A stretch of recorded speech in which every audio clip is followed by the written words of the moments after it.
Muy buenas tardes para todos y todas. La Cruz Roja Colombiana, seccional Cundinamarca y Bogotá y la seccional Quindío les dan la bienvenida a la segunda sesión del conversatorio Cómo prepararse ante posibles pandemias y epidemias. Les recordamos que este conversatorio será certificado a quien se haya preinscrito a través de nuestro formato, a quien asista a las dos sesiones y a quien confirme su asistencia en el momento que se le indique. Damos paso a las palabras de apertura por parte de Carlos Alberto Giraldo Gallón, voluntario de la Cruz Roja Colombiana, seccional Quindío. Muy buenas noches para todas y todos. Darles bienvenida a esta segunda jornada con respecto a enfermedades emergentes y reemergentes que afectan la globalidad como tal, cómo prepararnos para futuras epidemias y pandemias. Hace 8 días iniciamos por ver las diferentes fases, iniciando por la alerta, siguiendo por la preparación, luego mirando la contención, la mitigación y la fase de control. Creo que ahora 8 días el doctor Ronald nos generó muchas inquietudes, nos dejó, digamos, muchos temas para nosotros poder analizar durante esta semana y nos han llegado algunas inquietudes y con base en esas inquietudes vamos a desarrollar el conversatorio del día de hoy. Las inquietudes tienen que ver un poco sobre un análisis de la efectividad y la eficacia de las diferentes vacunas, las necesidades o no de refuerzo, qué está pasando en el mundo con la situación, por qué en muchos países que ya se había declarado el cambiar ciertos comportamientos de bioseguridad están regresando nuevamente a una fase muy estricta de bioseguridad y entender que la bioseguridad en todo momento, mientras exista el riesgo de infección, no está de por demás que cada uno de nosotros seamos responsables frente a nosotros mismos y frente a los demás, teniendo un comportamiento individual y colectivo y un comportamiento familiar, donde todos y todas demos respuesta tanto a nuestra salud como a lo de los demás. Si realmente los biológicos que están utilizando en este momento logran una alta efectividad de prevenir la enfermedad o más bien una alta efectividad en cuanto a que si la persona se llega a infectar, reducir el riesgo de hospitalización y el riesgo de poder fallecer la persona. Son parte de las inquietudes que vamos a tener el día de hoy. Esperamos que el doctor Ronald nos siga aportando un poco sobre eso y también un poco sobre el comportamiento en apoyo psicoemocional frente a las situaciones que se están dando. Porque hoy en día, acá en nuestro país, en las diferentes ciudades, en Colombia, se está hablando de una mayor apertura en la economía, cosa que es necesaria, no es discutible, pero que tiene que ir de la mano con la responsabilidad social y colectiva. De modo que le damos la bienvenida al doctor Ronald Prado de la Guardia y quedamos para su disposición. Y Catherine, por favor, para hacer la presentación del doctor. Claro que sí. Para dar inicio oficial a nuestro conversatorio, invitamos a nuestro ponente, el doctor Ronald Prado de la Guardia, director ejecutivo de la Cruz Roja Colombiana, seccional Cundinamarca y Bogotá. Él es médico cirujano, especialista en psiquiatría y gerencia de servicios de salud, con más de 25 años de experiencia clínica, formación en urgencias, atención prehospitalaria y psiquiatría de urgencias, así como en atención a población en condición de discapacidad psicosocial, cognitiva y psicomotora. Bienvenido, doctor Ronald. Muchas gracias, Catherine. Gracias a Carlos, a Hernando y a todas las personas que en la institución hacen posible realizar estas actividades académicas abiertas para toda la comunidad, tanto de la Cruz Roja como de otros organismos humanitarios. Hoy vamos a hacer un pequeño repaso rápido de el conversatorio anterior y a la vez vamos a... Perdón. A la vez vamos a hacer una ampliación de aquellos aspectos que tocamos, esto de la preparación para futuras epidemias, futuras pandemias. Y vamos a generar, dar una respuesta en medio de la charla a esas inquietudes que surgen del mismo conversatorio y de las medidas que se han tomado hasta ahora y del comportamiento particular que ha tenido el agente causal de esta pandemia. Entonces veamos un poco.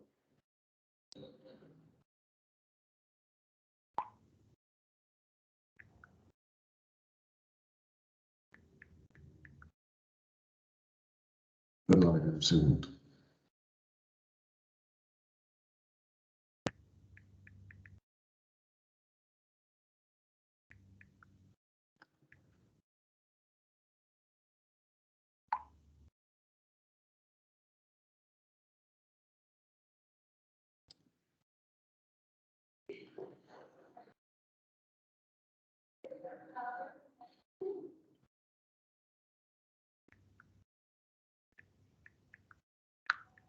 Aquí pueden ver la presentación. Sí, señor, se puede ver. Pero no me da para presentación. Perdónenme un segundo.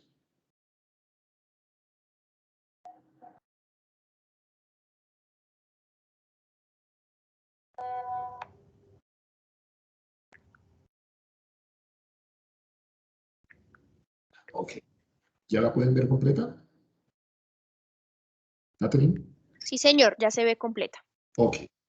Entonces, empecemos un poco. La semana pasada les hacía un pequeño resumen de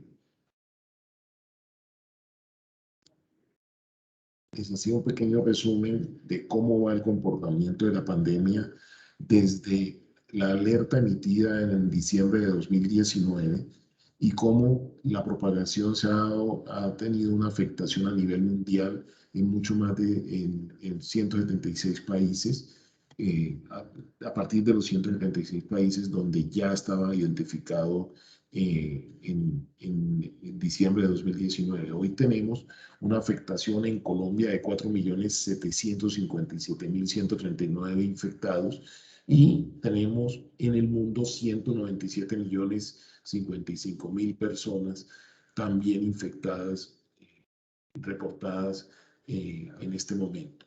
Y los muertos en Colombia por el coronavirus, por enfermedad generada por el coronavirus, va en 120.000 personas aproximadamente, 119.800, y en el mundo 210.000 personas. Se han recuperado, hay que también decirlo, 175 millones de personas y en Colombia 4.500.000 personas ya están recuperadas. Hay que decir que la enfermedad puede generar algunas secuelas, algunas afectaciones o secuelas transitorias o permanentes, dependiendo del grado de afectación que ha tenido una persona afectada por la enfermedad. Hablando un poco, dijimos que la ausencia de epidemias graves durante mucho tiempo en el mundo, a partir de las medidas, a partir de todas las acciones en salud pública que se adelantaron desde las últimas epidemias y pandemias que han ocurrido, pudo haber generado un exceso de confianza y llevar a nivel mundial al descuido de las acciones permanentes de salud pública. Esta pandemia debe representar un llamado, perdónenme,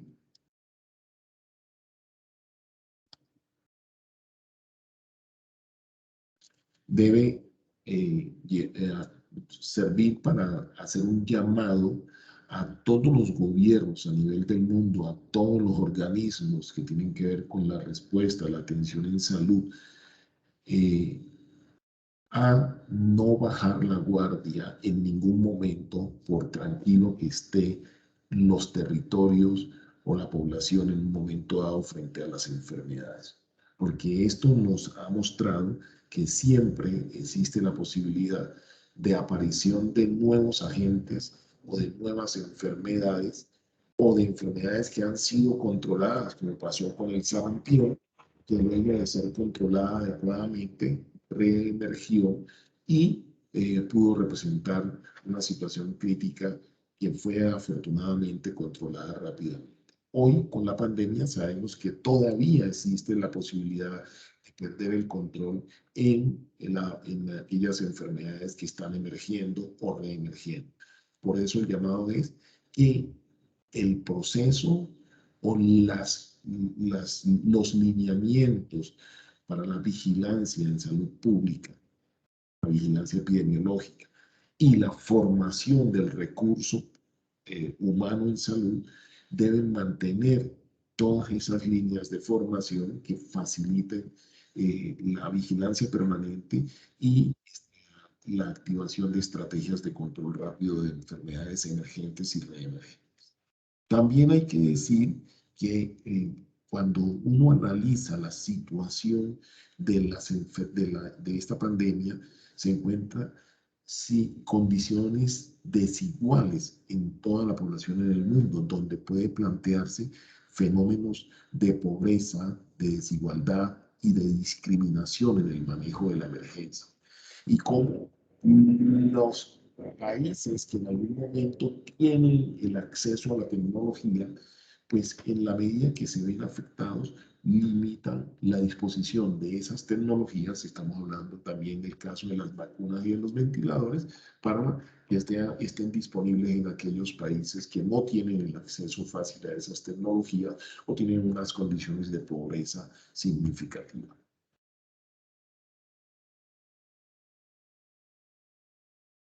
Igualmente decíamos que en el contexto de la preparación para futuras epidemias y pandemias, a pesar de que han hablado de 3 fases en todo el proceso de respuesta a este tipo de emergencias sanitarias, yo he planteado he planteado la estructura en 5 fases. Una fase de alerta, porque es importante recordar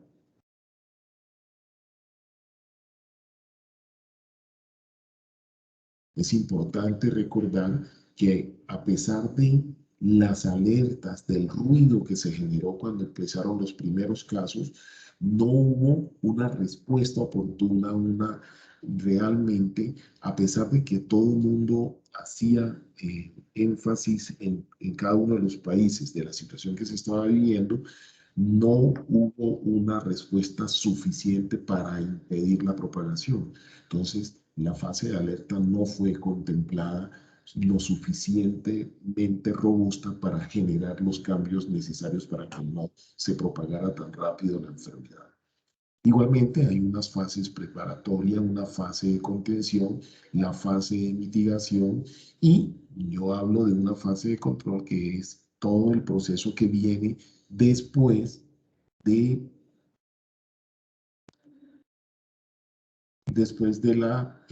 de los procesos de inmunización y cuando ya se haya hecho una contención adecuada de la pandemia, cuando hablemos de inmunidad de rebaño, cuando hablemos de inmunidad de la población adquirida por la vacunación o por haber presentado la enfermedad. En la fase de alerta hablábamos de que era importante que en ese momento se establecieran directrices para el manejo de la información, se establecieran y se estructuraron herramientas para el control de la información falsa y la reducción del pánico colectivo que en un momento dado se generó por la circulación de información falsa, la activación de estrategias de divulgación oficial de manera continua en medio de las poblaciones y la definición de competencias para la divulgación de información, es decir, definir quiénes tenían la competencia para presentar, para generar información y para transmitir al público la información. También igual era importante establecer mecanismos de control del uso de los medios y de las redes sociales para la propagación de esta información. Era necesario establecer reglamentaciones para evitar lo que hemos visto con el fenómeno de la pandemia, pero a la vez había que establecer lineamientos para asegurar la formación del personal de salud que se encuentra en formación en los establecimientos universitarios, en los establecimientos educativos. En la misma fase de alerta se hablaba, y aquí yo quiero ampliar un poquito, la activación de la estrategia de divulgación oficial continua, y era establecer boletines de información sobre la propagación de la pandemia desde el momento en que se generaba la alerta en los países donde ya estaba. Entonces era importante que oficialmente el país estableciera mecanismos para difundirle a la gente lo que estaba pasando y las posibilidades que tenía la epidemia de llegar a Colombia y qué afectación a Colombia o a los países que aún no estaban afectados. Y había que definir estrategias de divulgación de recomendaciones mientras la enfermedad llegaba, para el momento en que se alertara la presencia de casos a nivel territorial. Y era importante generar una activación de un plan de divulgación de información a nivel de localidades, a nivel territorial, en un momento dado, de la misma situación de la pandemia a nivel local. Es decir, tenía que haber la información antes de que llegara la enfermedad de cómo deberíamos manejar el tema para cuando llegara, y luego activar los planes para que la gente a nivel local tuviera la información sobre el comportamiento de la enfermedad a nivel local. Igualmente, era importante divulgar las rutas para el reporte de la comunidad de los posibles casos propios o de vecinos, y la atención en salud de las personas que resultaran afectadas.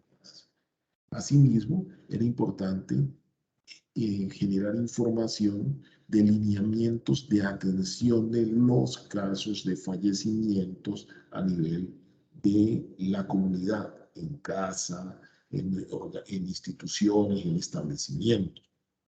Y asimismo, divulgar todo el esquema o todo el plan que se planteaba de inmunización masiva para controlar la enfermedad. Aquí les estoy hablando de toda una propuesta de estructurar en la fase de alerta la activación de divulgación oficial de manera continua en diferentes componentes a partir de toda la experiencia que se ha vivido. Esto no puede tomarse como un cuestionamiento a cómo funcionaron las cosas en X o Y país en un momento dado. Es simplemente que la pandemia ha enseñado, ha generado unas experiencias que ameritan tomar en cuenta para la posibilidad de futuros casos o futuras epidemias o pandemias. En cuanto a la comunidad, hablábamos de recurrir a medios de información confiables, de acatar y basarse en la información oficial, de no confiar en rumores o creencias que generaban muchas veces duda, y que debíamos ser muy selectivos en el manejo de la información dependiendo de su origen, y evaluar siempre el riesgo de la información falsa para no volvernos difusores de información falsa que terminaba afectando mental y socialmente a la comunidad. Igual la importancia de recurrir a fuentes de información científica soportada en estudios, en investigaciones. En cuanto a la fase preparatoria, ya habíamos hablado de que era importante informarse sobre la naturaleza del agente causal de la enfermedad y de la misma enfermedad, y adquirir elementos de protección y de bioseguridad, establecer normas de comportamiento seguro en el hogar, definir mecanismos de bioseguridad a nivel familiar en caso de que alguien resultara afectado o contagiado, y preparar el hogar para los nuevos estilos de vida, para que estos nuevos estilos de vida durante la emergencia sanitaria, como el tema de la modalidad de trabajo en casa y estudio a nivel de estudio virtual, no terminaran afectando la convivencia y afectando mentalmente a los miembros de la familia. Igualmente, era importante establecer un plan de manejo de información y reducción del miedo, esto para cuando hablamos de el manejo de la información de adultos con los hijos, con los miembros de la familia más pequeños, e igualmente con los adultos que no tienen la capacidad de manejo de la información y que pueden afectarse por información que en un momento dado es no cierta o sobredimensiona el contexto o el riesgo. En cuanto a la fase de contención, hablamos de que al hacer presencia de casos, hacer presencia de la enfermedad, casos traídos, era importante el proceso de activación de las restricciones en espacios públicos, que fue lo que se hizo en este país en el comienzo, al ser identificados los primeros casos en el país, y que no fue mal que las autoridades a nivel territorial definieran los toques de queda, los aislamientos y todos los mecanismos de restricción de movilidad para reducir el riesgo de transmisión acelerada de la enfermedad.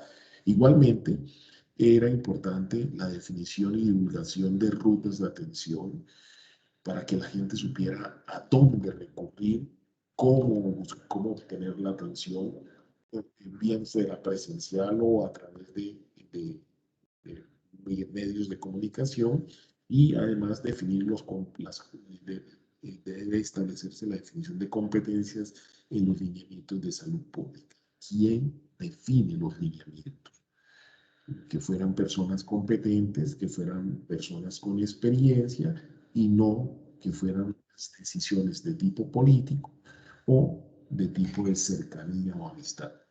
Por eso es importante que cuando se habla de una emergencia sanitaria, quienes tengan la autoridad para definir estrategias de control, para ayudar o orientar la emisión de normas, sean las personas más competentes para ellos, que son los epidemiólogos y los especialistas en salud pública.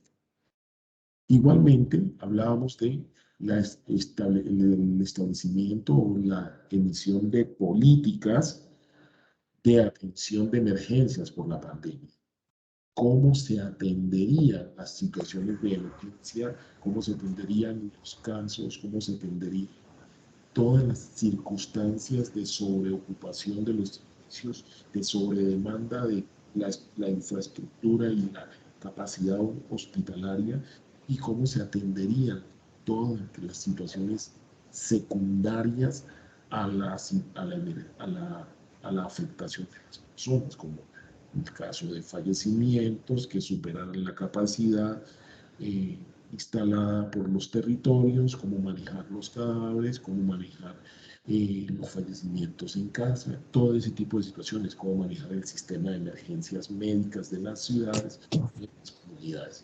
Igualmente hablábamos de la emisión de un plan de inmunización de la población a partir del reporte de la disposición de biológicos. Recuerden ustedes que en las primeras fases de la epidemia, en los primeros meses, no era posible contar con una vacuna porque habría que pasar todo el proceso de investigación para aislamiento del virus y para la producción seriada de los biológicos para empezar una campaña masiva de vacunación. Igual de los estudios que llevan al establecimiento en la seguridad de las vacunas.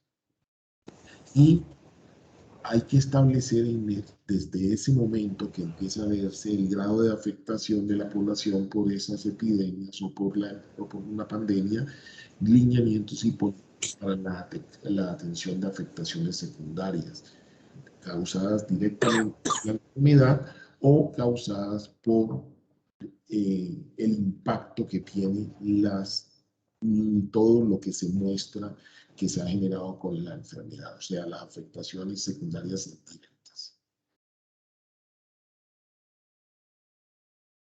En la fase de contención se hablaba de la importancia de siempre, porque esto va dirigido a las personas de manera individual, la importancia de las normas de distanciamiento físico y de aislamiento. Ustedes saben que muchas personas, cuando se emitían las normas, haciendo caso omiso, iban y hacían totalmente lo contrario, generando fiestas privadas, que finalmente muchas de esas personas terminaron afectadas por la enfermedad y muchos terminaron muriendo por simplemente un acto de rebeldía de no acatar las normas y considerar que eran exageradas. Aquí vale la pena recalcar que ninguna de las medidas que se han tomado son medidas exageradas o medidas que apuntan a restringir o a violar los derechos individuales, porque aquí cuando se habla de una pandemia o de una epidemia estamos hablando del riesgo de afectación colectiva, de afectación de toda una comunidad. Y las normas salen no en función de prohibirle individualmente a las personas el ejercicio de sus derechos, sino de evitar que la comunidad termine afectada por la enfermedad. Pero esto, siendo una medida restrictiva que afecta individualmente, termina siendo una medida restrictiva que protege colectivamente a toda una comunidad. Era importante establecer, a las personas siempre es importante recomendarles establecer esquemas para el trabajo en casa y la vida en familia, y a la vez, pues esto que va para toda la comunidad, pero como recomendación individual, también debe ser tenido en cuenta por los jefes para poder hacer los acuerdos de aquellos que hemos hablado para facilitar la producción o el desarrollo del trabajo en casa. Y había que hacer, se recomienda definir estrategias para el aprovisionamiento de manera periódica que reduzca el riesgo de la calle donde puede ser adquirida la enfermedad. Hoy ya hemos perdido un poco el miedo a la enfermedad a pesar de la mortalidad tan grande que ha generado y empezamos a estar, pero en el comienzo, cuando no se conocía la naturaleza de la enfermedad, que valga decir que todavía no tenemos mucho conocimiento de esas particularidades de esta enfermedad, porque cada día tenemos información nueva, cosas que se habían desestimado inicialmente y toca confirmarlas y hacerle manejos específicos. Entonces, vale la pena establecer estrategias de aprovisionamiento familiar periódico para no estar en calle todo el tiempo. Y el tema de desinfección al ingreso y de salida del hogar. Igualmente, debía definirse la alternancia entre el descanso, la vida familiar y el trabajo en casa, para no interferir los momentos de la presencia del grupo familiar en el hogar. Hay igualmente, termino siempre insistiendo en la recomendación de programarse para la inmunización cuando ésta estuviese disponible, como ya hoy la tenemos disponible en el país y en el mundo, y era importante que la gente desde el comienzo se programara para eso, para lograr una vacunación en el momento en que se genera la oportunidad de acuerdo al esquema o al plan que haya establecido el país, la nación, para lograr las coberturas. En cuanto al control, es importante recalcar que es necesario que se establezcan ya, en este instante, a pesar de que está activa la enfermedad, las estrategias de control de los posibles rebrotes de la epidemia. Ya lleguemos a un punto de control significativo de la enfermedad, tengamos ya definidos los esquemas para evitar que se vayan a generar rebrotes. Hoy estamos hablando de picos, vamos en el tercero, pero existe la posibilidad del cuarto. Todavía no hemos llegado a un punto donde se haya logrado un control significativo y podamos decir epidemia controlada y se acabó la epidemia. Y entonces, en el momento en que logremos ese punto donde se haya inmunizado más del 70% de la población, donde los casos sean muy aislados y sea posible controlar, tenemos que tener las estrategias para que la gente no vaya a tener ante un rebrote una tasa de transmisión de la epidemia que acelere la presencia de contactos nuevamente y genere otra vez epidemia. Hay que tener estrategias definidas, las estrategias de atención psicosocial para esa población que ha sido afectada de manera indirecta por la presencia de la epidemia y para las personas que han sido afectadas de manera directa porque sufrieron la enfermedad o porque en su familia hubo un miembro de la familia grave por la enfermedad que terminó afectando a los miembros de esa familia en el contexto mental. Hay que establecer un plan de rehabilitación de las afectaciones secundarias. Estamos hablando de las secuelas por las afectaciones graves que haya tenido en quien haya padecido la enfermedad. Y esto debe ser un plan que no quede sujeto al capricho de, de las entidades responsables de pago de los servicios de salud, ni al capricho de las instituciones prestadoras de servicios de salud. Debe ser algo reglamentado que facilite el acceso y la oportunidad de la atención para la rehabilitación de las personas, física y mental. Y hay que establecer planes o programas o acciones para la generación de resiliencia de aquellas personas que han sido afectadas en salud y en el contexto social para que puedan retomar, reencaminar su vida a partir de esas afectaciones graves que han tenido sociales, económicas o en la salud física y mental. Igualmente, hay que establecer alternativas para la mitigación de los impactos, como las quiebras, toda la afectación económica en los territorios. Cómo se va a impulsar la reactivación económica y cómo se va a impulsar la recuperación económica de aquellas personas o de aquellas instituciones, organizaciones o empresas que han sido afectadas. Y hay que plantear el refuerzo global de la inmunización. Ya lo vamos a hablar nuevamente. Igualmente, para el caso de las personas, es necesario reiterar la importancia de mantener las medidas de bioseguridad, aun cuando se haya dicho que la presencia de la enfermedad o del virus ha reducido significativamente. Entonces, recalcar que luego que esto se dé, tendremos que mantener medidas de bioseguridad. Igualmente, acudir a la valoración, recomendarle a las personas que deben acudir a la valoración y apoyo por equipo de salud mental cuando algún nivel de afectación emocional o psicológica por la enfermedad y aceptar y asistir a programas de rehabilitación de afectaciones secundarias. Yo le dije a él porque te dijo que se iba. Así como aceptar asesoría para la reactivación de las nuevas dinámicas que se establezcan a partir de estas circunstancias que ha generado esta emergencia sanitaria. Igualmente, búsqueda de asesoría para la recuperación laboral y económica y acudir a llamamientos para el refuerzo de la vacunación. Ya volvemos y tocamos el tema. En cuanto al ingreso de las estamos hablando de prepararnos para futuras epidemias, es importante decir que ante la presencia de los casos debe ya estar establecido un esquema y ojalá esto quede dimensionado en todos los países para generar un aislamiento rápido de los casos y de contactos.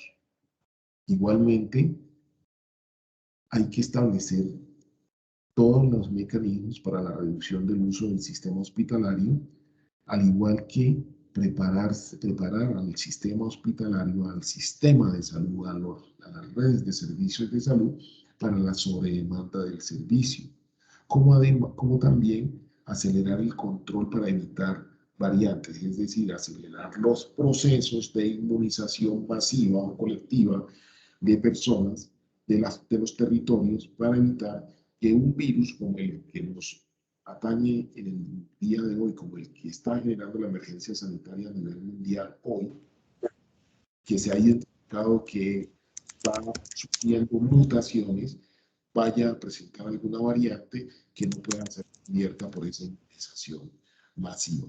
Es decir, el tiempo debe ser un tiempo corto, debe tratar de cobijar la mayor parte de la población y que la población mínima que no logre ser inmunizada, pues quede acogida o protegida por la mayor parte de la población que ha sido inmunizada.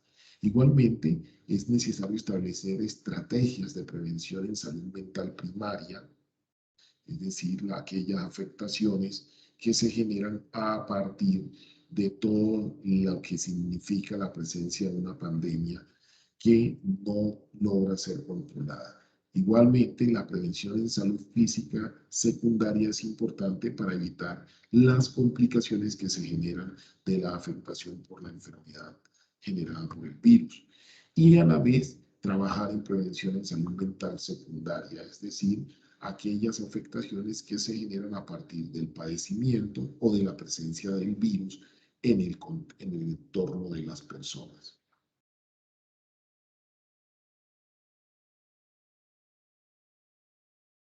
Es necesario para prevenir futuras pandemias, porque seguramente aparecerán más virus en algún momento, y quiero que esto no sea como una...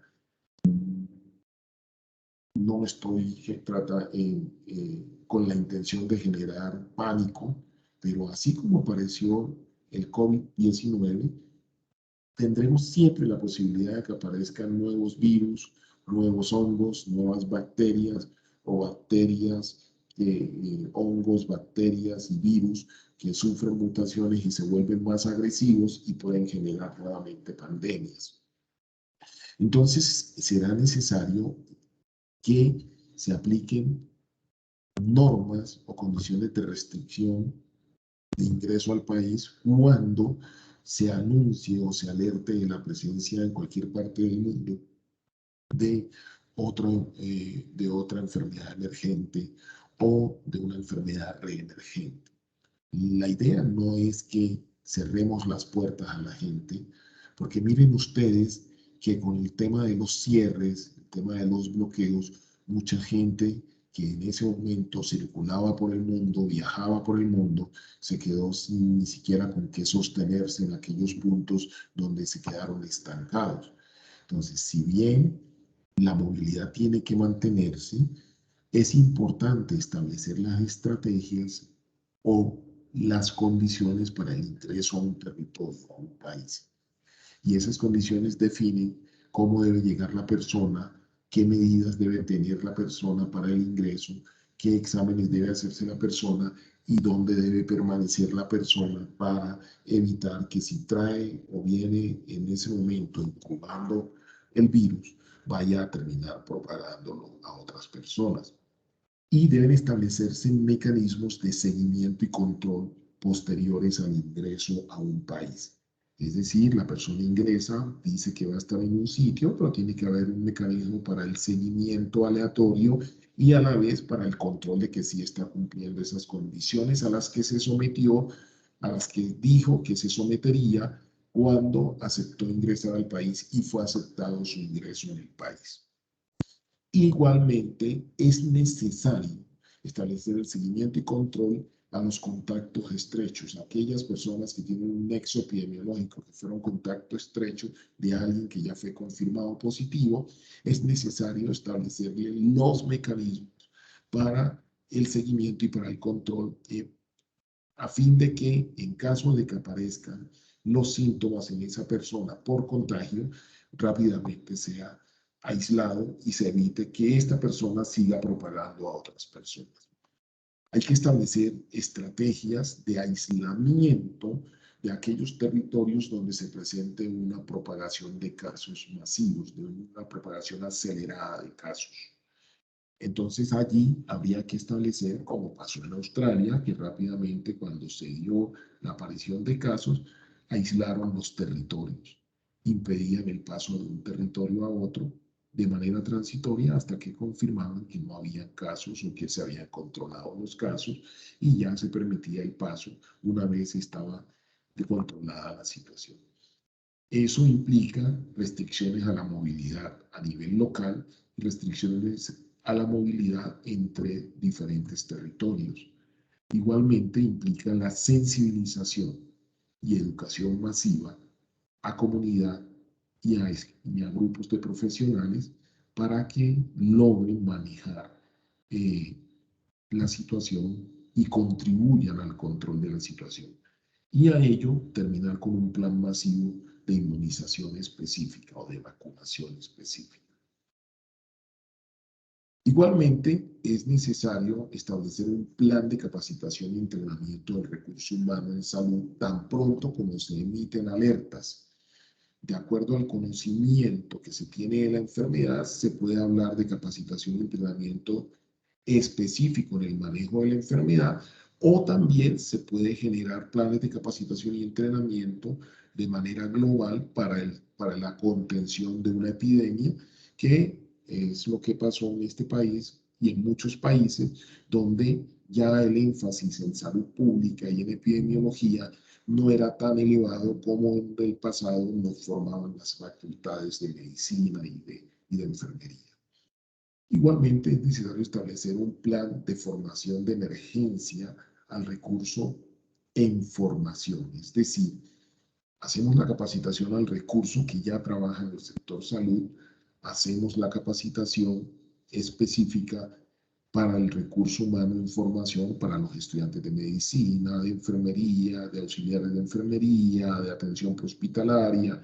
Todos estas personas que están en universidades deberían ser objeto de un proceso de formación contingente en esos temas específicos. Igual, se hace necesario establecer un plan de readaptación y ampliación de la capacidad específica de redes de servicios de salud, en el cual se defina dónde se va a atender los casos que se presentan, cómo se van a atender los casos que se presenten, en qué manera van a recibir la atención, desde la atención básica o de baja complejidad hasta a la atención de alta complejidad. Se deben activar las rutas de atención para los afectados y activar equipos de intervención a nivel territorial.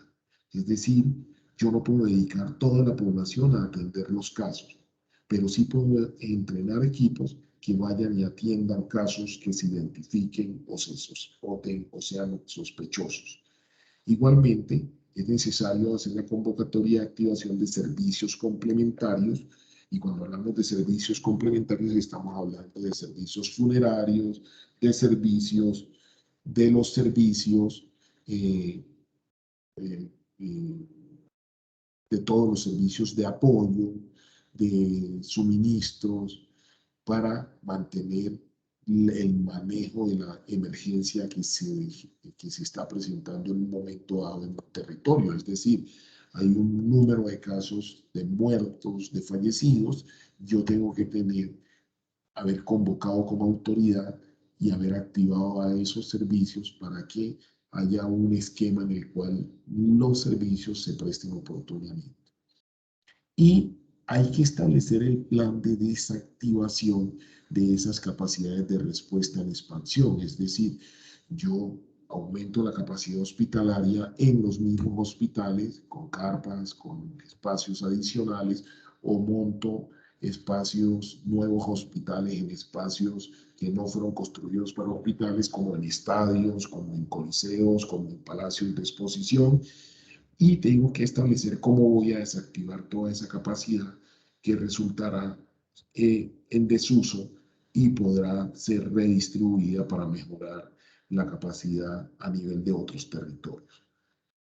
Entonces, todo esto debe ser un objeto de un proceso de preparación rápido para cuando haya presencia de estas enfermedades, y que no sea el momento en el que se alerta, el momento en el que se empiezan a construir estas cosas.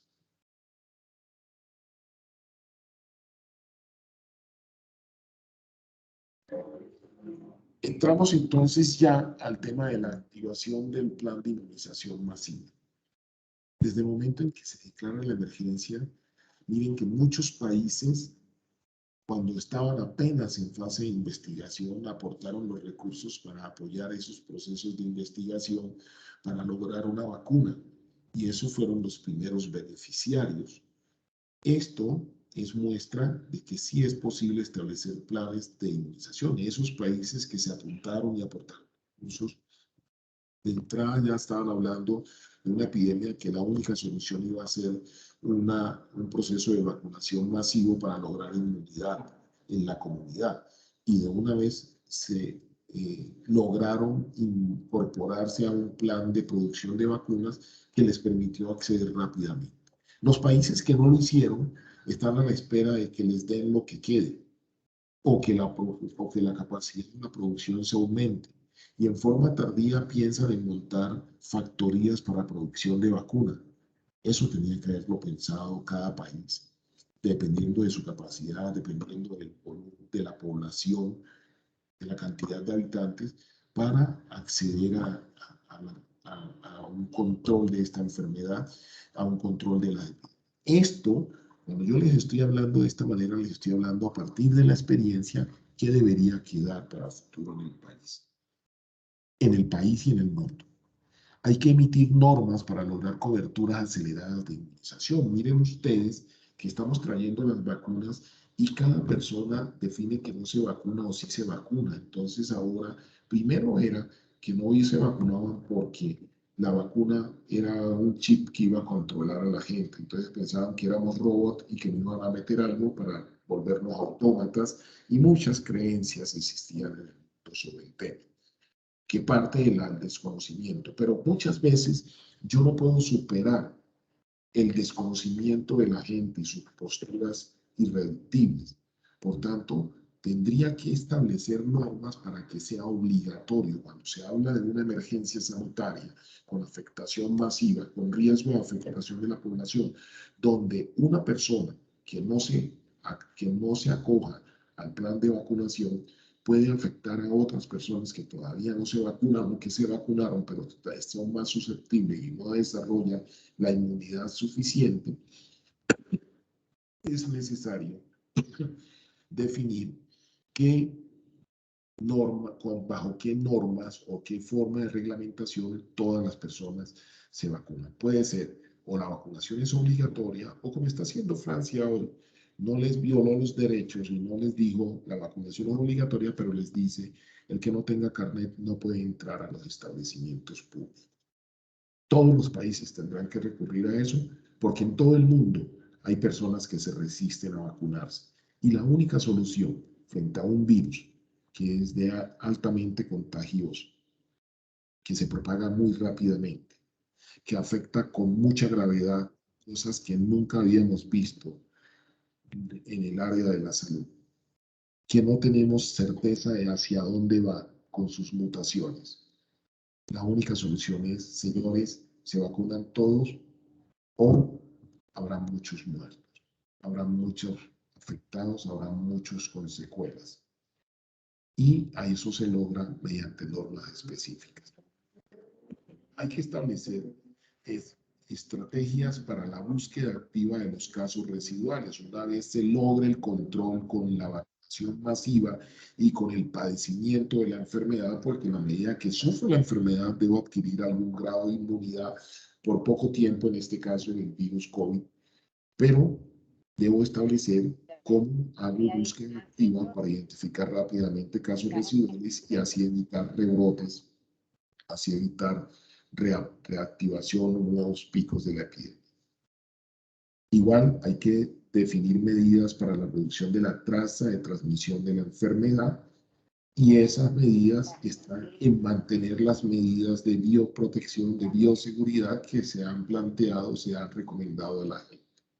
Igual, importantísimo, la activación de campañas de refuerzo o revacunación.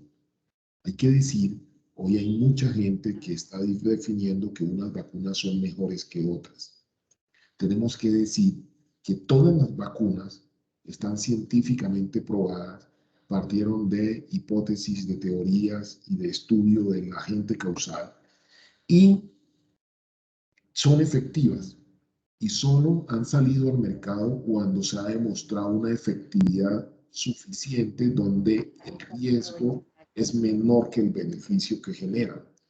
y que las vacunas que tienen menor efectividad, aún aquellas que se plantean de una sola dosis,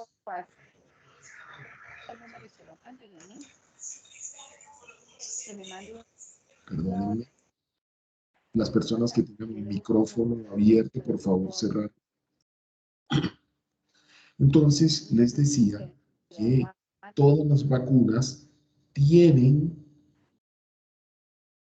una efectividad ya aprobada que va a servir ahora. No a todas las personas o todas las personas no responden de la misma manera, no, su sistema inmunológico no genera las mismas defensas que las otras personas. Entonces habrán personas en las que la vacuna sea menos efectiva que en otras, pero lo que está comprobado es que en la mayoría, de acuerdo al porcentaje de efectividad, va a haber una respuesta inmunológica suficiente para protegerse. Viene la otra, es que la vacuna es efectiva por un tiempo determinado. Es efectiva por 6 meses, es efectiva por un año, es efectiva y empieza todo el mundo a encontrar que la vacuna es efectiva, pero no es efectiva. Muchas vacunas no son efectivas para las nuevas variantes o cepas. Entonces, eso nos muestra lo que hemos dicho en todo este ciclo, estos ciclos de conferencias, de que las vacunas seguramente por la naturaleza del virus que muta, que cambia, que produce nuevas variantes cada vez que llega a un grupo de población, va a ser necesario posteriormente hacer refuerzos de la vacuna o vacunarse anualmente con cepas diferentes de vacuna, con nuevas cepas de vacuna, donde se recogen esas variantes del virus, se incorporan a la vacuna y se genera la defensa. Estamos viendo un virus que tiene un comportamiento de ese tipo, similar al comportamiento del virus de la gripe, de la influenza, que es un virus que todos los años tiene por lo menos 2 cepas nuevas de vacuna que se ponen en cada uno de los periodos siguientes en los territorios. Es decir, este año yo me estaré poniendo la cepa que apareció el semestre anterior en el segundo semestre y así iré para poder evitar que me den una gripa o una influenza severa, me pondré la vacuna de la influenza. Hasta que el virus llegue a un punto en que se debilite y ya no sea necesario y funcione como cuando nos da la gripa a todos en un territorio en una temporada específica. Pero es importante decirles que todas las vacunas son efectivas, que su mayor o menor efectividad puede variar y que hoy está claro, y vamos para eso, es que todas las vacunas van a requerir refuerzos. Que las vacunas que se dijeron que eran de 2 dosis van a requerir una dosis adicional. Que la vacuna que era de una sola dosis seguramente va a requerir un refuerzo. Y seguramente hoy están estudiando muchos el cruce de marcas de vacuna, de producción de vacuna. Entonces, que la vacuna de AstraZeneca se puede combinar con la vacuna de Moderna y así por el estilo. Y que ya están haciendo investigaciones para ver qué mayor efectividad genera, qué porcentaje de inmunidad genera, de potencia de inmunidad genera la combinación. Pero muy importante tener presente esto. Hay que vacunarse y habrá necesidad de reforzarse la vacuna anualmente o dependiendo de qué den los estudios, cada 18 meses o cada año, y habrá necesidad de vacunar con segunda dosis en muchas de las vacunas o con tercera dosis, como pasó con la vacuna que estaba más publicitada, que era la de Pfizer, y que finalmente hoy se plantea la necesidad de una tercera dosis de la vacuna o un refuerzo. No hay que negarse a aplicar la vacuna. Todas están bien probadas.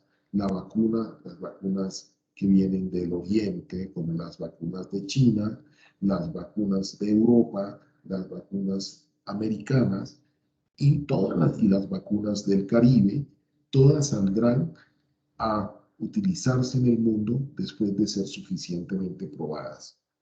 y son probadas primero, son verificadas en laboratorio, luego son probadas en voluntarios que acceden a aplicarse la vacuna para ver qué reacciones producen y para que su sangre sea estudiada para ver qué inmunidad genera después de la aplicación en determinados momentos del proceso, por periodos, al mes, a los 2 meses, a los 6 meses, al año, y ahí se identifica qué tan efectivas son las vacunas.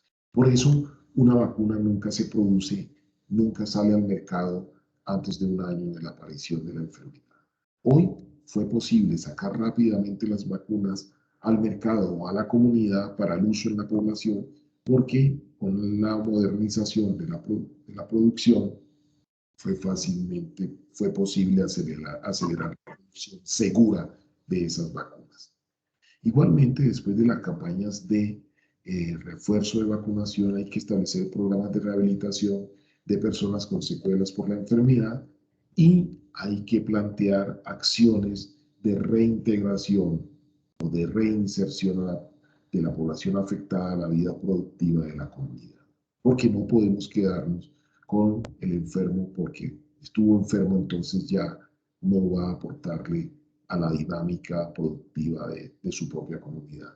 Además, porque eso termina generando una afectación secundaria, no solo a la persona, sino a la misma comunidad, porque es una carga más para la comunidad. Entonces, todas las personas que han sido afectadas directa o indirectamente por el virus deben ser, por la enfermedad o por la pandemia, deben ser objeto de un proceso de manejo para que estén en capacidad de reintegrarse a la vida productiva, a la sociedad, para que no queden como entes pasivos.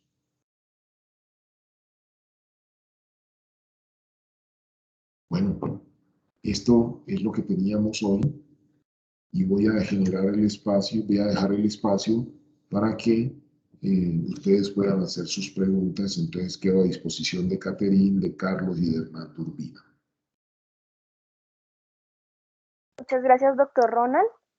Invitamos en este momento a las personas que no han confirmado su asistencia a marcar presente en el anuncio en la pantalla o en el chat.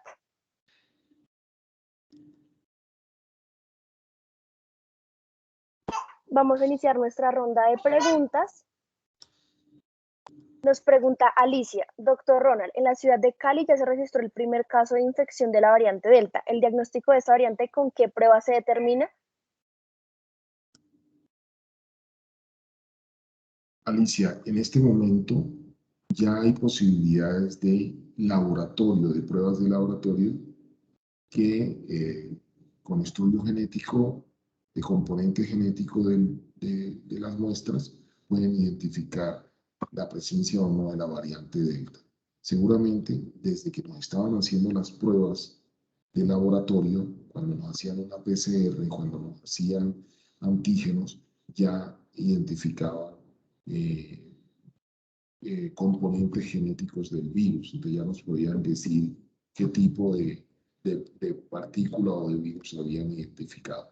Esto rápidamente se está haciendo y ya cuando estamos hablando de variante Delta, inicialmente la identifican por sus características de transmisión clínica, de producción de la enfermedad, de comportamiento clínico, pero igual viene el proceso en el cual empiezan a producir las pruebas de laboratorio. Ya a estas alturas están generadas las pruebas de laboratorio suficientes para identificarlo. Pero quiero decirte que la variante Delta no solamente la han identificado el primer caso en Cali.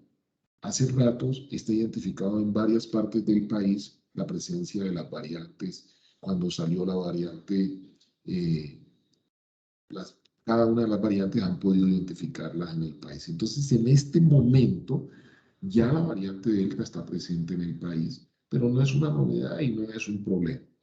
Importante reiterar que la mejor manera de evitar el contagio, de reducir la carga viral para reducir el nivel de afectación, es acoger y poner en práctica o mantener la práctica de las medidas de bioseguridad, de las medidas de protección y de desinfección. Eso es lo que tenemos que hacer. No podemos bajar la guardia en ese contexto y mantener el distanciamiento social independiente que cada una de las ciudades reabra todos los eventos públicos, la afluencia masiva de personas a diferentes espacios, que es necesario, pero el distanciamiento físico será necesario mantenerlo por un tiempo, porque miren ustedes que todavía no tenemos una cobertura suficiente para sentirnos tranquilos y aún cuando logremos esa cobertura suficiente, superior al 70, al 80% de la población, tendremos que mantener esas medidas hasta que se diga este virus ya no está presente o este virus ya no afecta tanto a la población que se infecta.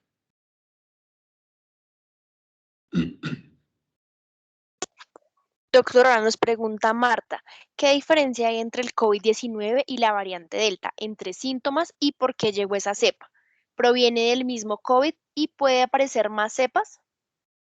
Por eso le decimos cepa, porque es el virus COVID, el coronavirus, el SARS-CoV-2, con una variante que se caracteriza por una mayor transmisibilidad, o sea, mayor rapidez en su propagación, mayor facilidad de infección de personas y a la vez es un virus que hoy se encuentra que afecta más a la población que a la población joven que se afectaba menos cuando recién apareció el virus. Y tiene otras características. Entonces produce unas afectaciones que no están de una mayor gravedad, que no está asociada, y mortalidad no asociada específicamente a presencia de comorbilidades. Hoy afecta a población joven y a población pequeña.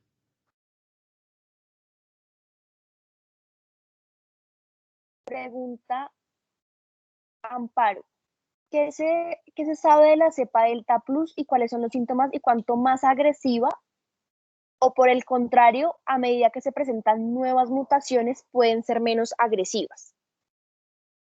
Lo hemos dicho en las diferentes charlas. El virus va a seguir sufriendo mutaciones, nos lo ha mostrado desde la aparición en China y cada vez que ha ido pasando por diferentes poblaciones se ha encontrado, por diferentes territorios, se ha encontrado que ha mutado. Y lo reitero, podrá ser más agresivo o podrá perder la virulencia y ser menos agresivo. Pero como esto es incierto, siempre la probabilidad de que aparezca una cepa más agresiva estará vigente. Como igual existirá la posibilidad de que el virus se debilite y deje de afectar como ha afectado inicialmente a las poblaciones y termine siendo un virus presente en todos los territorios, como pasa con la gripa, que dependiendo de las temporadas y de invierno o temporada seca aparece cada periodo del año y nos afecta a todos y no pasa nada. Pero en el pasado, ese virus de influenza mató mucha gente en Europa y en el mundo.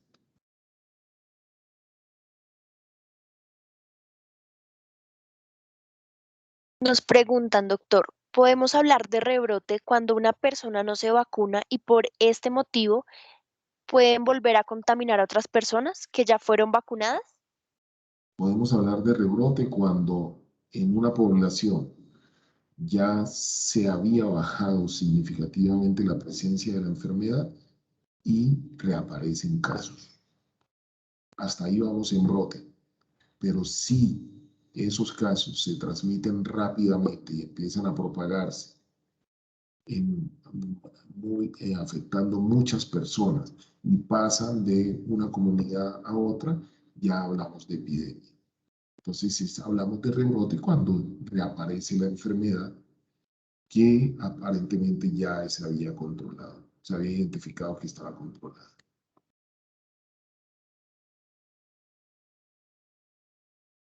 Gracias, doctor. Nos preguntan, se ha informado que la vacuna Sinovac, la administrada a la población mayor en Colombia, se tiene un lapso por 6 meses de protección. ¿Cuál cree usted que será el futuro para esta población cuando cumplan los 6 meses? Seguramente el futuro estará en que las personas deberán vacunarse con una tercera dosis, como va a pasar con la mayoría de las vacunas. Todas van a requerir más dosis de las que se estableció inicialmente para asegurar un mayor tiempo de inmunidad. Y seguramente en el futuro nos aparecerán estudios que dirán o recomendarán la necesidad de hacer refuerzos de la vacunación, cualquiera que sea la marca. Pero todas las vacunas, reitero, que están hoy disponibles para la población son efectivas. Todas. Todas han sido identificadas con la probabilidad de requerir una tercera dosis o una dosis de refuerzo en el futuro. Doctor Ronald, nos preguntan, cuando una persona ha tenido COVID, ¿cuánto debe esperar para vacunarse?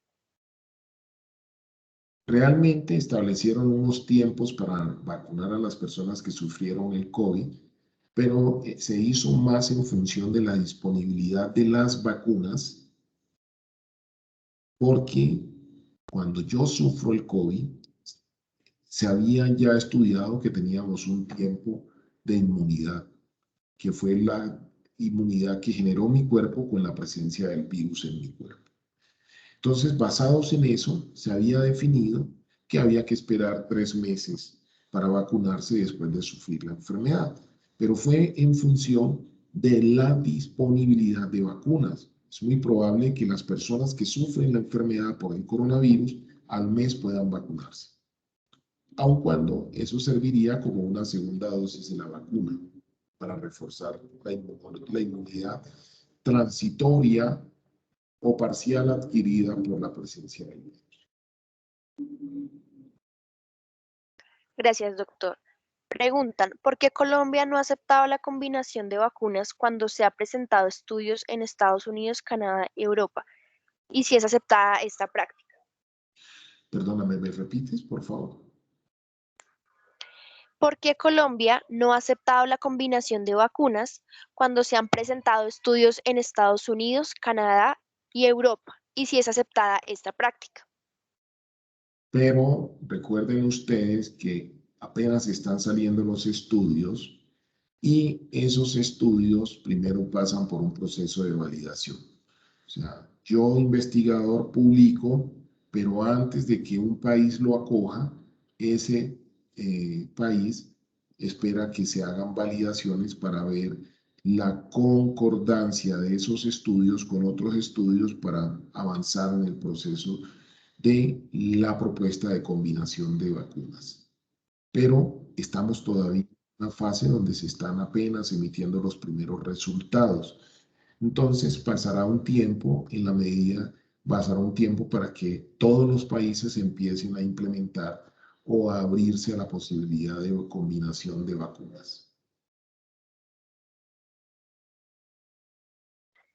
Perfecto. Y nos pregunta, nuestra última pregunta la hace Elga, nos pregunta, ¿cómo va el plan de vacunación actualmente a nivel nacional? Podría decir que el plan de vacunación en nuestro país, como en muchos países, va lento. Ha sido lento, aunque se ha ido acelerando. Pero hoy no podemos cuestionar a nadie por eso.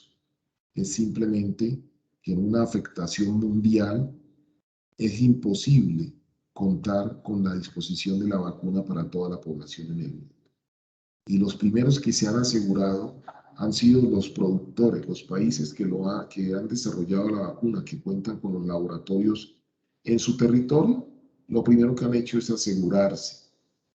Inclusive, recuerden ustedes que hubo noticias de la intención de países de prohibir la salida de su país en un plan de lograr la cobertura de la población. Eso es natural que cada quien quiera defender su territorio, pero a la población de su territorio.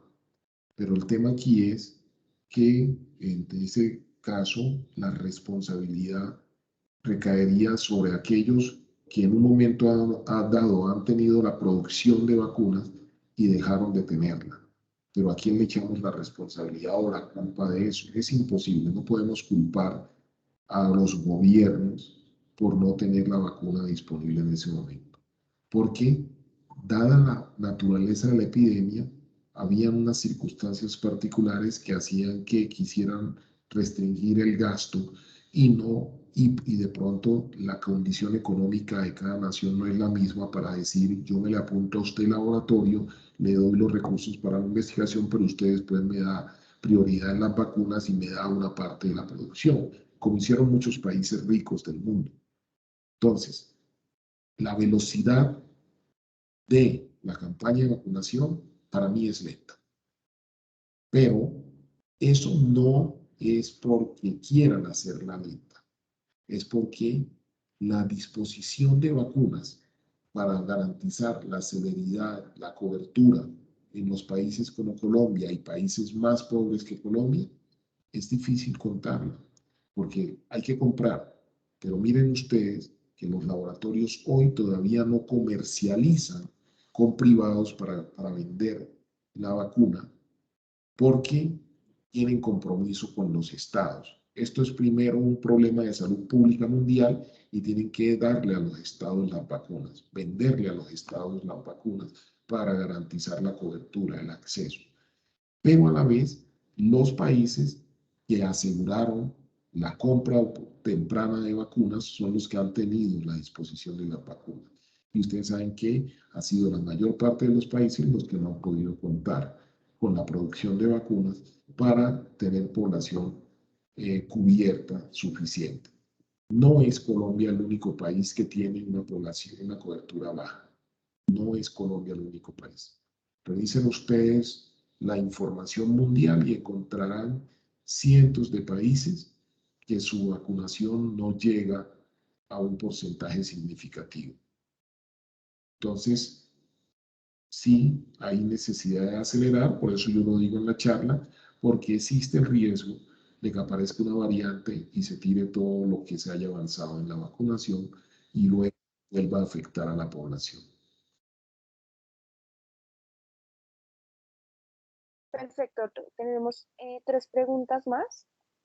Dice, ¿existen estudios de los efectos adversos puestos que aún no están aprobados por la FDA?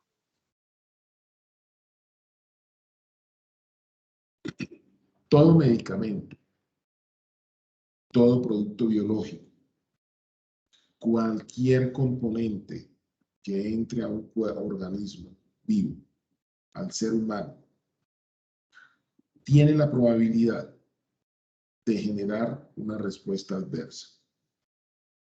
Pero hay que decir así, no todas las personas generan respuestas adversas. Por tanto, prima el comportamiento general, el comportamiento masivo del producto, en este caso la vacuna. La vacuna tiene un efecto favorable en la mayor parte de la población. Sus efectos adversos serán mínimos. Los efectos secundarios indeseables serán transitorios, como por ejemplo la generación de síntomas de gripa, de malestar general, de fiebre, de dolor. Esos son efectos secundarios indeseables, pero que no son graves, no son de la gravedad suficiente para decir que no se aplique la vacuna. Por ello, prima el efecto de fondo esperado con la aplicación de la vacuna, que es la protección. Y la vacuna protege contra, se ha visto que reduce el riesgo de muerte y de enfermedad grave. Eso es claro.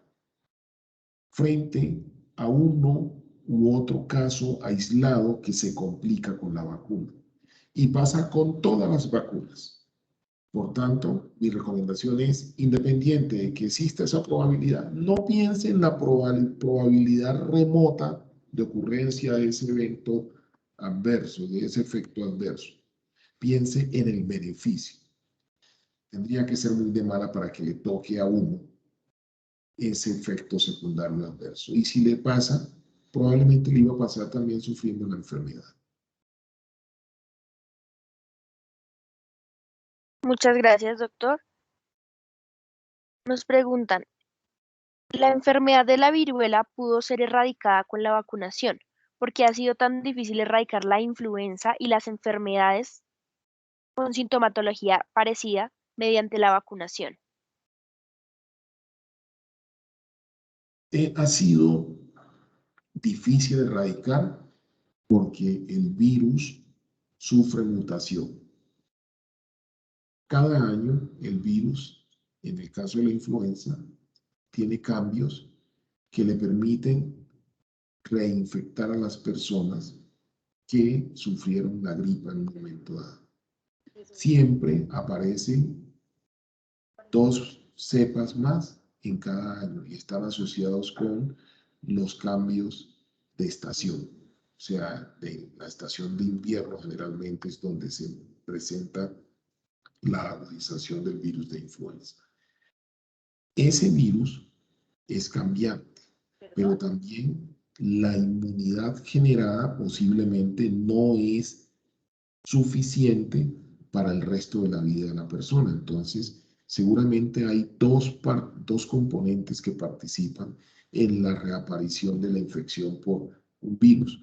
Uno es la capacidad de respuesta inmunológica y permanencia de esa respuesta inmunológica.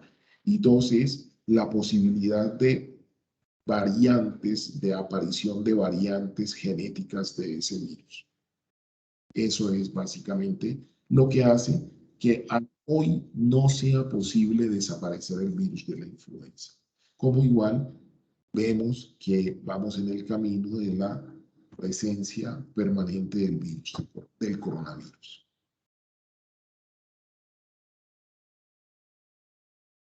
Gracias, doctor. Nos pregunta Gloria, dice, doctor, usted dice que hasta que no se aprueben los estudios relacionados a la vacuna Sinovac, sin embargo, estamos ante la siguiente situación con la Unión Europea. Probablemente Canadá.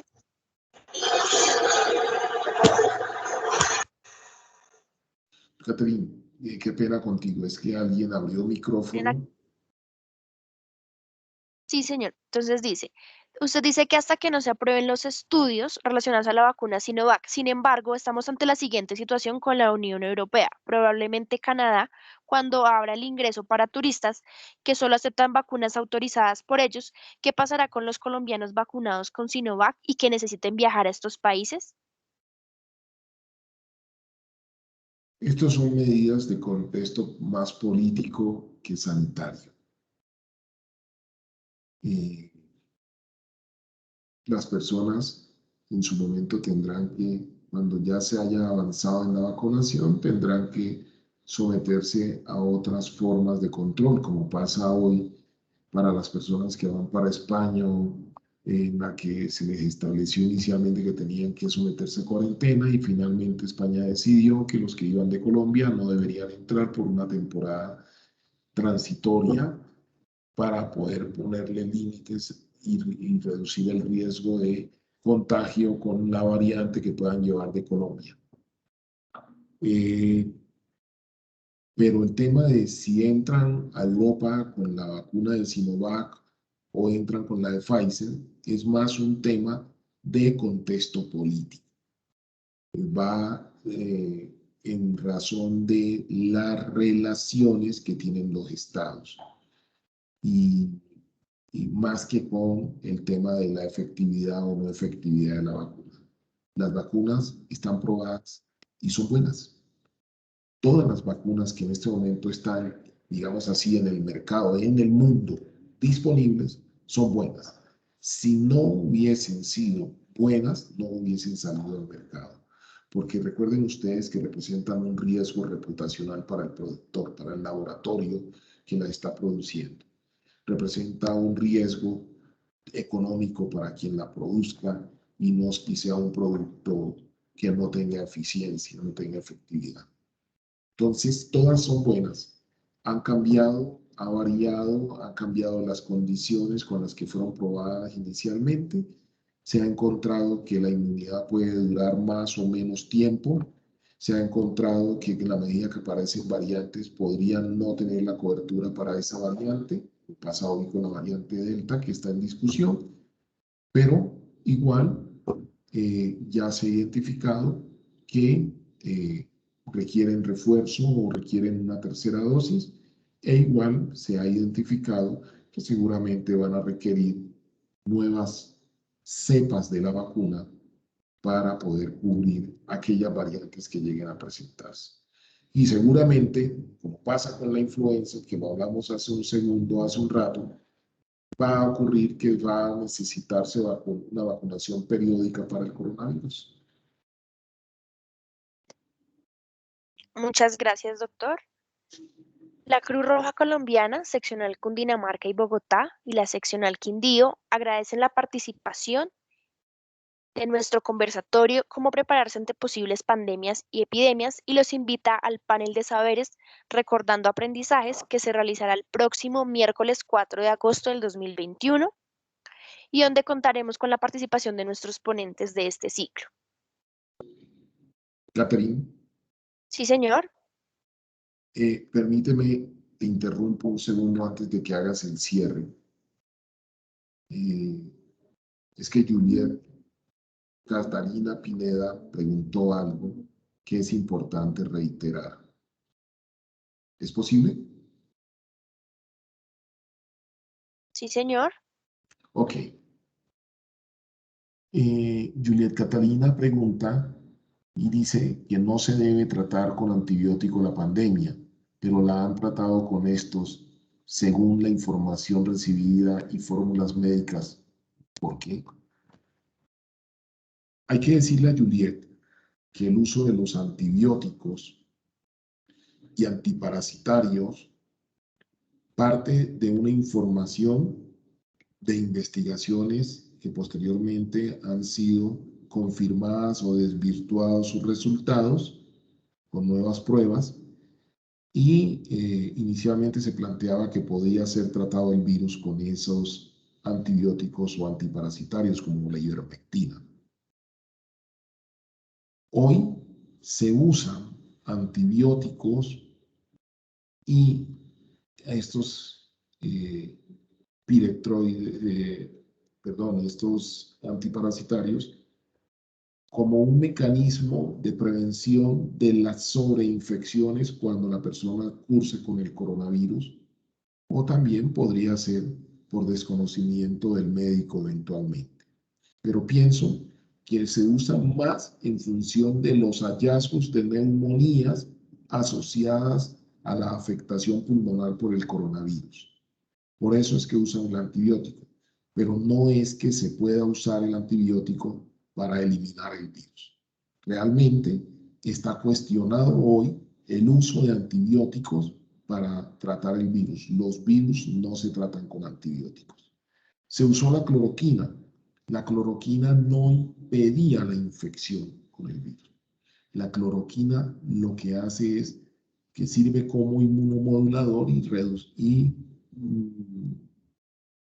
lo que hacía era amortiguar la intensidad de la respuesta inmunológica de la persona que sufría el virus contra el virus. Porque muchas veces, la mayor parte de las veces de la infección o la enfermedad por coronavirus, la gravedad depende de la potencia o fuerza o agresividad con la que el cuerpo responde a la presencia del virus para eliminar el virus. Entonces, la cloroquina ayudaba de pronto en las personas que tenían no era que no sufrieran la enfermedad, lo que pasaba era que reducía la intensidad de esa respuesta y la enfermedad tenía menos riesgo de agravarse. Muchas gracias, doctor. Para dar cierre a nuestro conversatorio, invitamos a Hernando Urbina, coordinador de construcción de paz y doctrina de la Cruz Roja Colombiana, seccional Cundinamarca y Bogotá. Muchas gracias, Catherine. Al doctor Ronald, muchísimas gracias nuevamente por su por sus aportes, sus valiosos aportes a este espacio de conversatorio. Hoy finalizamos con este conversatorio de 2 sesiones, el cual, como lo decía Catherine al principio, será certificado a las personas que asistan o que asistieron a los 2 conversatorios, que previamente se preinscribieron y que han marcado la asistencia. A ustedes muchas gracias por su compromiso y por estar aquí nuevamente compartiendo con nosotros ya en este espacio, que es un espacio muy familiar. Ya la mayoría están siempre con nosotros acompañándonos y esperamos contar con ustedes en lo que se viene. Tenemos preparados muchos temas interesantes y que va de acuerdo a las solicitudes que ustedes nos hicieron en algún momento. A Carlos, a Catherine, muchas gracias por el apoyo en la parte técnica y logística. Y vale resaltar que aquellas personas que hayan tenido algún inconveniente para marcar su asistencia, que no lo hayan podido marcar, les acabo de dejar en el chat mi correo para que me escriban ahí cuál fue el inconveniente que tuvieron. Yo valido con el listado que nos arroja la plataforma de las personas que se conectaron y con la hora de la conexión, la hora que ingresaron. Los que ya marcaron la asistencia, pues automáticamente el sistema le registra que quedó la asistencia marcada. Reiterar la invitación para el próximo miércoles 4 de agosto, que se realizará el panel de saberes, en el cual se hará, pues, recordarán los temas que se han tocado en este ciclo y se aclararán dudas antes de pasar a un siguiente ciclo. Muchísimas gracias nuevamente y que tengan una excelente noche.